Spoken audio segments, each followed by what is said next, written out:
মঙ্গলবার রাতে ফেসবুকে পোস্ট করে মুখ্যমন্ত্রী মমতা বন্দ্যোপাধ্যায় জানিয়েছিলেন তিনি বড় খবর দিতে চলেছেন। বুধবার সকাল 10টায় দিলেন সেই খবর।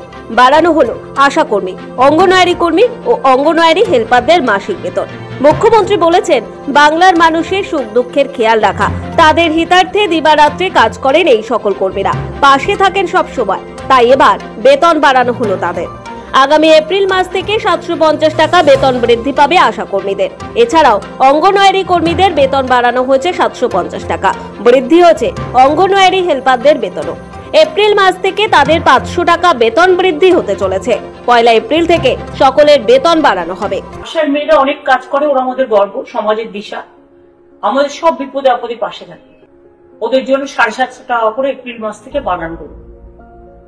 2 হচ্ছে যারা অঙ্গনওয়াড়ি ওয়ার্কার আছে তারাও 8,250 টাকার মতো পায় এরকম, তো ওদেরও 750 টাকা করে বাড়ানো হলো এপ্রিল মাস থেকে।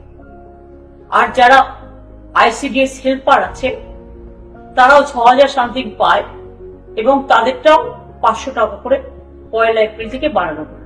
তাদের জীবন শুভ হোক, ভালো হোক, আরো ভালো করে কাজ করুন। ভবিষ্যতে আরো সুযোগ সুবিধা পাওয়ার জন্য আমরা সবসময় মামাটি মানুষের সরকার আপনাদের সাথে ছিল, আছে এবং থাকবে। রাজ্য বাজেটে মিড ডে মিল রাঁধুনিদের মাইনে 1000 থেকে 1500 টাকা করা হয়েছিল। বাড়ানো হয়েছিল লক্ষ্মীর ভান্ডারের টাকাও। বুধবার প্রধানমন্ত্রী নরেন্দ্র মোদী উদ্বোধন করেন গঙ্গার নিচ থেকে মেট্রো পরিষেবা।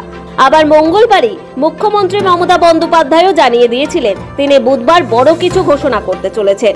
এভাবে সোশ্যাল মিডিয়ায় টিজার দিয়ে এর আগে কোনো ঘোষণা করতে দেখা যায়নি মমতা বন্দ্যোপাধ্যায়কে। ফলে তিনি কি ঘোষণা করছেন সেদিকেই তাকিয়েছিল বাংলা।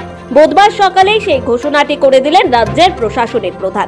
লোকসভা নির্বাচনের আগে বড় ঘোষণা তার, যাতে উপকৃত হবেন বহু আশা এবং অঙ্গনওয়াড়ি কর্মী।